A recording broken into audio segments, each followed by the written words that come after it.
Shalom, salam sejahtera bagi Bapak Ibu Saudara-saudara, anak-anak yang dikasihi oleh Tuhan Yesus Kristus. Berjumpa kembali bersama saya Pendeta Eka di dalam renungan firman Tuhan pada hari ini, hari Senin 14 November 2022. Sukacita dan damai sejahtera dari Tuhan Yesus kiranya menyertai hidup kita sekalian. Puji nama Tuhan. Pembacaan firman Tuhan pada hari Senin ini sampai pada kitab Yeremia pasal yang kedua. Kiranya firman Tuhan memberkati kita sekalian.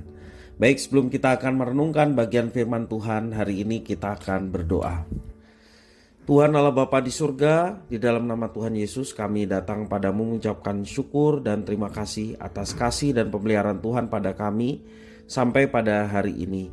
Kami mau terus dekat dengan Tuhan, kami mau terus merenungkan firman Tuhan, karena firman itulah yang menjadi kekuatan dalam hidup kami untuk kami menjalani hidup ini dalam kemenangan. Terima kasih Bapa, inilah diri kami siap sedia untuk belajar firman-Mu. Demi nama Tuhan Yesus kami berdoa. Haleluya, amin. Saya akan membacakan Yeremia pasal 2 ayat 1-19. Demikian firman Tuhan. Firman Tuhan datang kepadaku bunyinya, pergilah, beritahukanlah kepada penduduk Yerusalem dengan mengatakan, beginilah firman Tuhan. Aku teringat kepada kasih-Mu pada masa mudamu, kepada cinta-Mu pada waktu engkau menjadi pengantin. Bagaimana engkau mengikuti aku di padang gurun, di negeri yang tiada tetaburannya.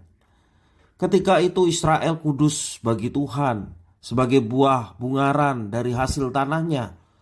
Semua orang yang memakannya menjadi bersalah, malapetaka menimpa mereka, demikianlah firman Tuhan. Dengarkanlah firman Tuhan, hai kaum keturunan Yakub, hai segala kaum keluarga keturunan Israel, beginilah firman Tuhan. Apakah kecurangan yang didapati nenek moyangmu kepadaku, sehingga mereka menjauh daripadaku mengikuti dewa kesia-siaan sampai mereka menjadi sia-sia? Dan mereka tidak lagi bertanya, di manakah Tuhan yang menuntun kita keluar dari tanah Mesir, yang memimpin kita di padang gurun, di tanah yang tandus dan yang lekak-lekuk, di tanah yang sangat kering dan gelap, di tanah yang tidak dilintasi orang dan yang tidak didiami manusia? Aku telah membawa kamu ke tanah yang subur untuk menikmati buahnya dan segala yang baik daripadanya.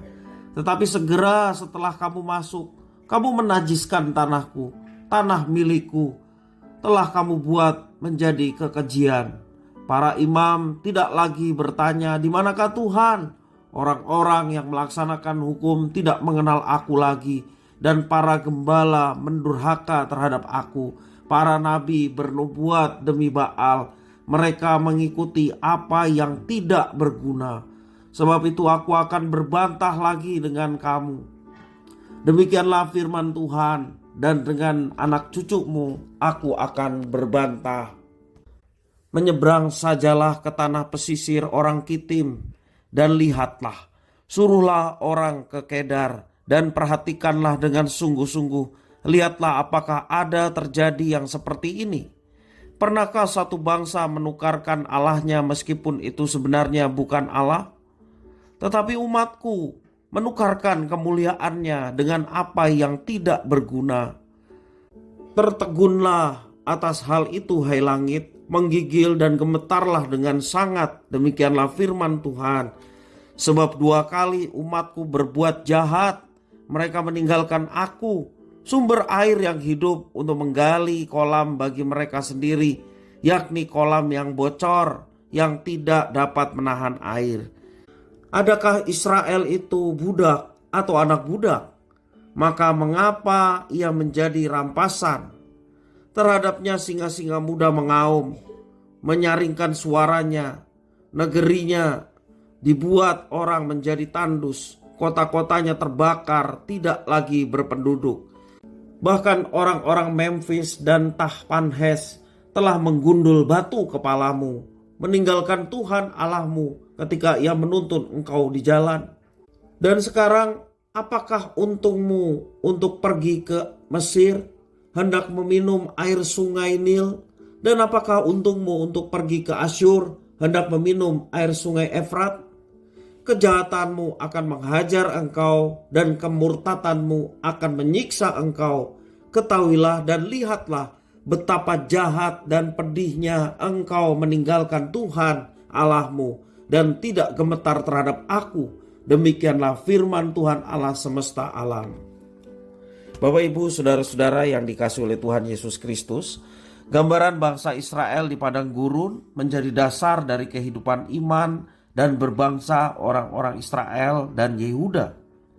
Allah sendirilah yang menuntun mereka keluar dari tanah Mesir menuju tanah yang dijanjikan oleh Tuhan kepada mereka. Perjalanan yang mereka tempuh tidaklah selalu mulus, namun Tuhan senantiasa menyertai mereka.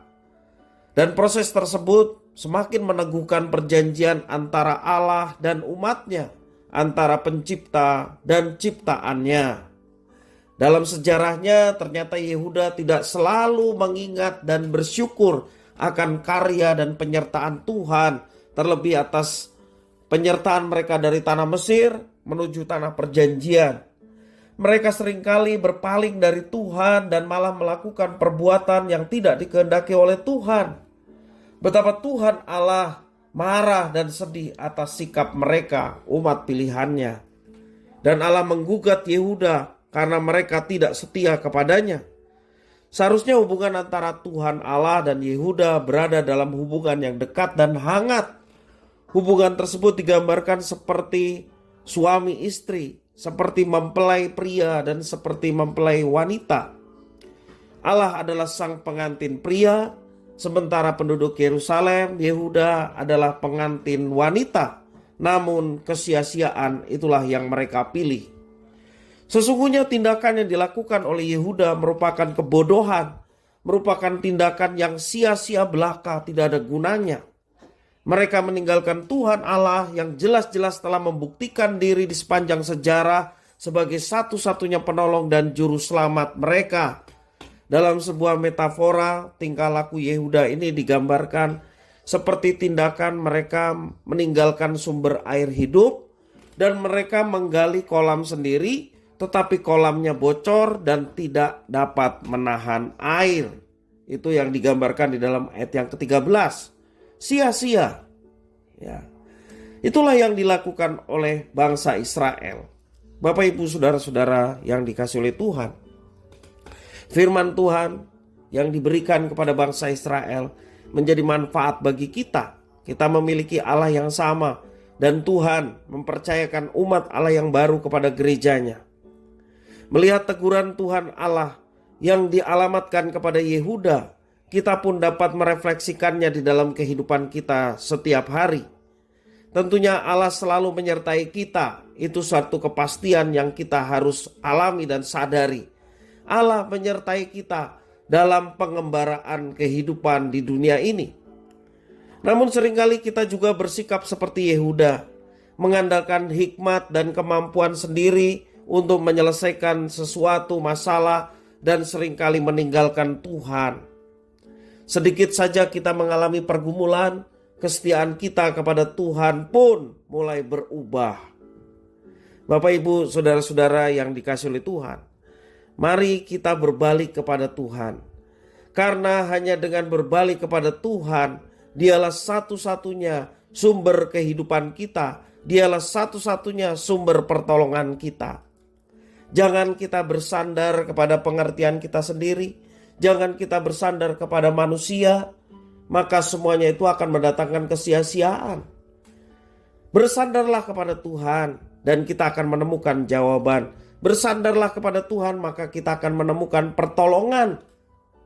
Pertolonganku datangnya dari Tuhan yang menciptakan langit dan bumi. Dan pertolongannya tepat pada waktu yang Tuhan sudah siapkan bagi umat yang dikasihinya.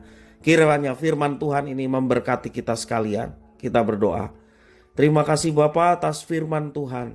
Mampukan kami untuk menjalankannya. Kami hanya mengandalkan Tuhan dalam kehidupan kami. Kaulah sumber selamat kami, sumber pertolongan kami.